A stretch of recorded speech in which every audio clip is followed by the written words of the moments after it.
Welcome back. Thank you for staying with us this morning. This is Newspaper Headlines and Analysis. I'm Oluwayemi Adelako. I'm not alone in the studio this morning. I have with me Afolabi, the public affairs analyst, a very strong one. Welcome on board this morning. Good to have you today. Definitely. Happy Friday. Happy Friday. And how are you preparing for FC polls right here from Ibadan?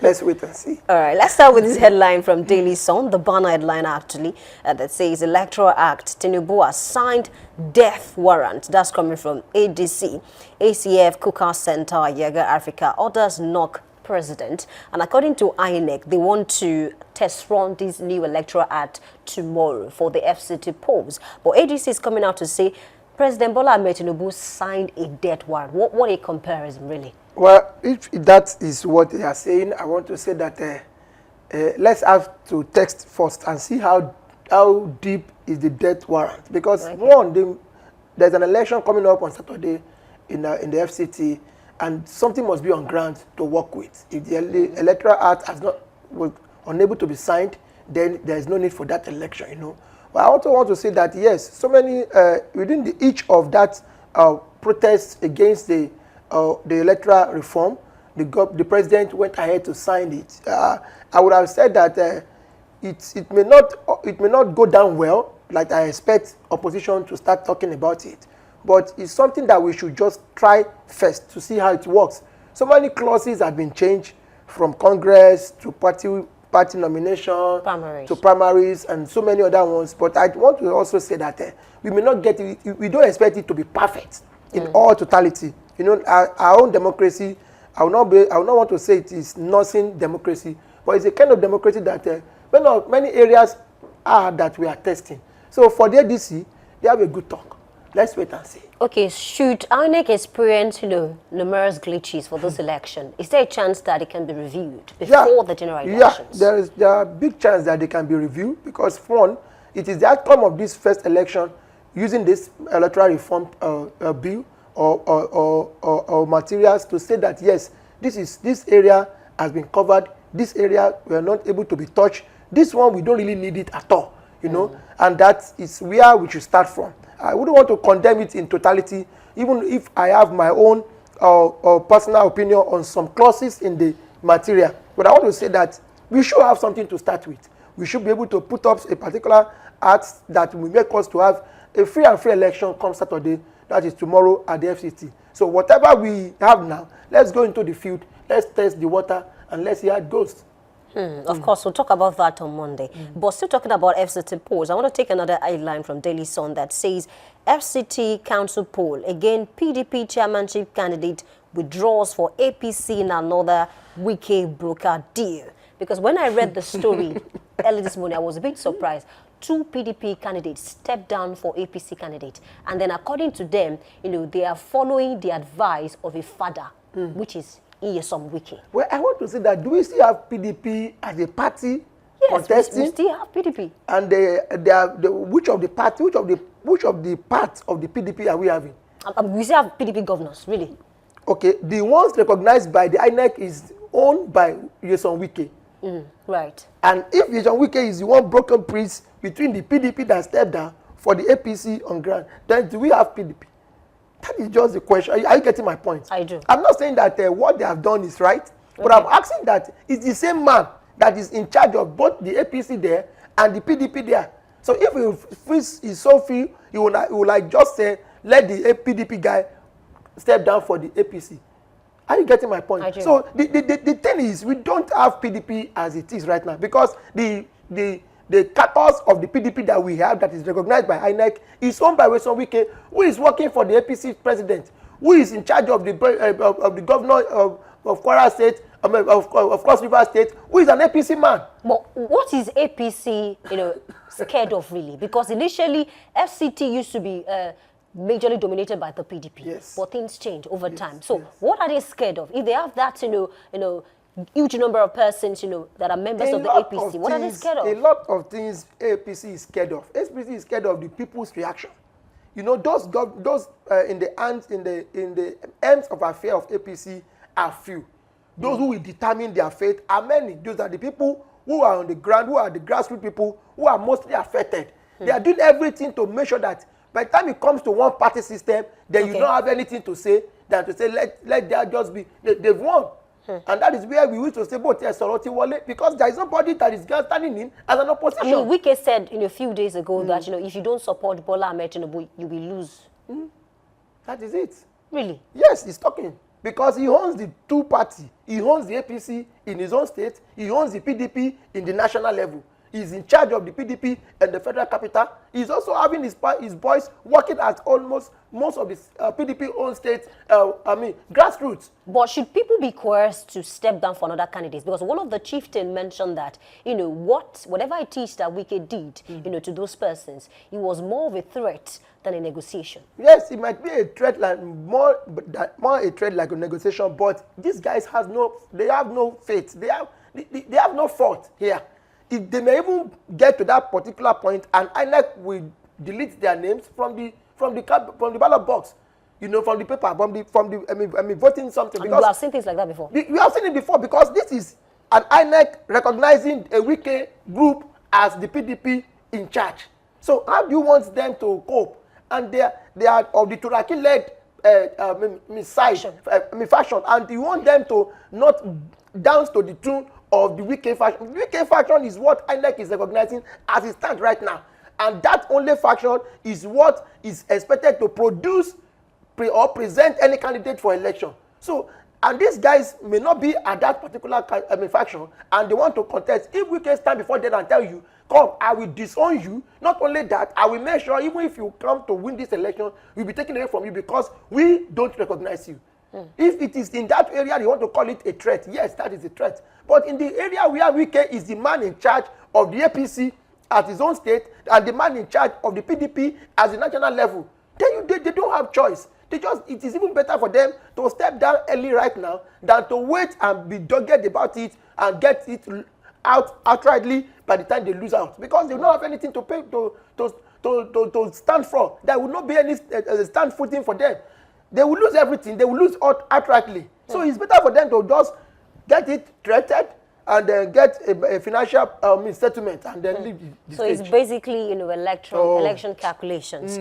We'll see to that. The election is tomorrow. Definitely. Let's cross to Daily Trust and let's talk about this headline that says ICPC raids El-Rufai's Abuja residence. That was yesterday. According to a special advisor, I came out to say that, this is not the right thing to do. He's in your custody. Why should you raid his own without his consent and things like that? Really, where are we going with this whole El-Rufai's case? We are in the era of witch hunting, political witch hunting, where the sitting, it's not new to us. That is where we call for check in everything we do. Okay. And ask that we be mindful of what we do so that it will not go down in the history and repeat itself. Okay. This is not the first time we have seen this this action. It has happened even in the era of late Muhammadu Buhari, where some political office holders were being taken into custody, not even without any due diligence in the area of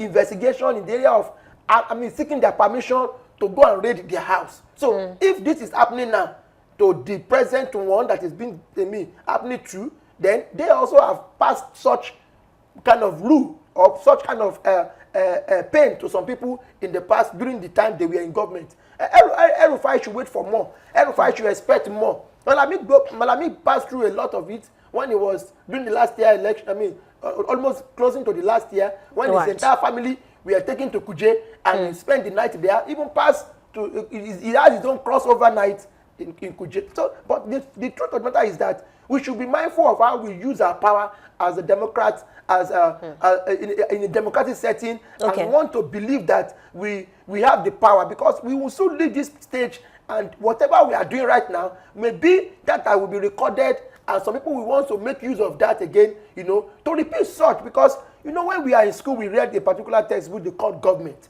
and it was a material package for those people who have done one thing or the other in the past. The way they rule, the Mafasi constitution, the literacy constitution, it was because some people have practiced it the flaws about it, the betterment about it, are those things that we read that taught us that this actually is what we're talking about when we talk about governance and talk about democracy. We know about those people who are practicing democracy, those who are practicing autocracy, those who are practicing, even in the military era, we have seen it all in that textbook. I want to believe these people are not writing a new textbook for the next coming generation that will divert their attention, that will lead them astray, that will bring in something that we never expect into our governance. Okay, so a lot of people argue that he's witch hunting, even the likes of Atiku. But what about the things that Rufai is saying or has said on national TV, especially this Dadiata's case? There's an headline that's talking about that the case has been reopened,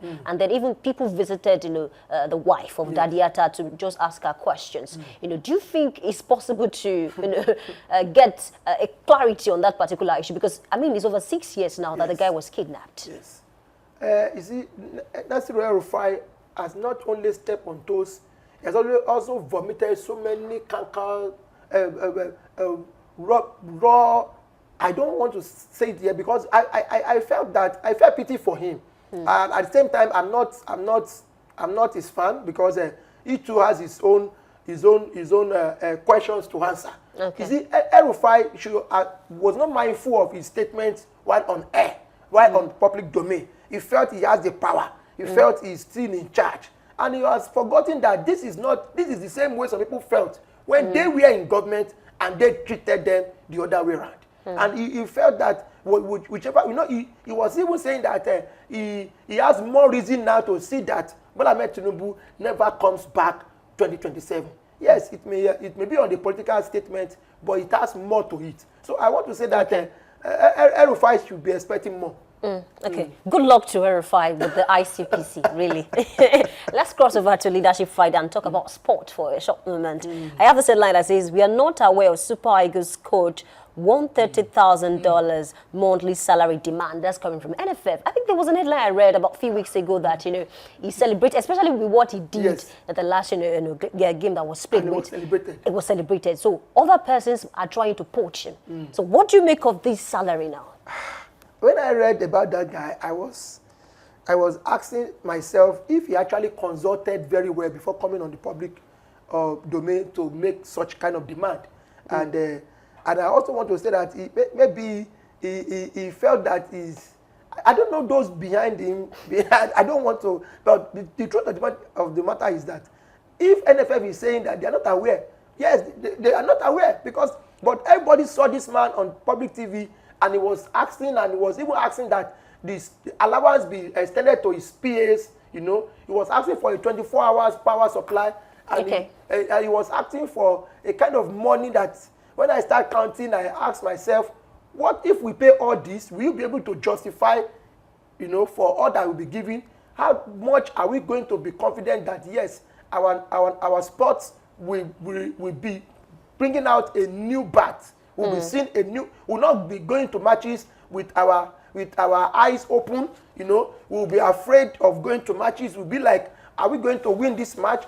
I want to believe this will not be the end of all that will be given to you if actually this is approved. Okay. If actually this is approved. But at the tail end of the news, I see that NFF keep moods and yet to respond. And when they want to respond, they are saying that they are not in the aware. So the man should go back to his drawing board like he will always go when they want to start the match and see to what he has made as request and think again. Do you think the team can afford his resignation now with what he did, the last time? Because some persons are saying, oh, this is what we want, this is the man that can do. They are even comparing to say that if we had him in the last one, maybe we would have done better.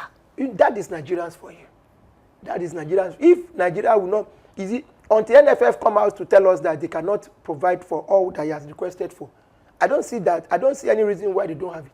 They have it if they really want to do it. He also said that he wants to have a program where he can go for grassroots campaign for sport, and he has analyzed all that, including the cost of all this and how much he wants to spend when he do. I think it's a good one, but Because the salary is high. The salary is high. You want to say, but you don't. You don't really want to spell it. I'm telling it's really you, high. the salary is high. And the truth of the matter is that we don't have the NFF that we can trust. That is the problem. The salary may not be high, but we don't have the people in the aims of affairs that we can trust. By the time they sign it into law, what are other demands that these people that sign it into laws will be asking for? Are we sure that they will be given his free chance to operate properly? You know, you mentioned that he should be given a freedom to go outside there, pick his team, and then determine his own list, not being interfered by one person or the other. So the salary is not high. How are we sure he won't demand for more moving forward? when the currency is appreciating, I don't think it will demand for more. I want to believe the NFF will make a good decision with, I hope so. I'm also praying so. On this one. Okay, we'll get to know whether he's going to stay or not. A big thanks to you, Afolabi. Thank you very much for having me. Public Affairs Analyst, for joining this conversation. Always a delight to have you on board. I'm always happy to be here. Definitely. And then to the audience, a big thanks to you as well. We need to take a short break, and when we come back, we move on to the big story. Please stay with us. My name is Loyemi Adelako.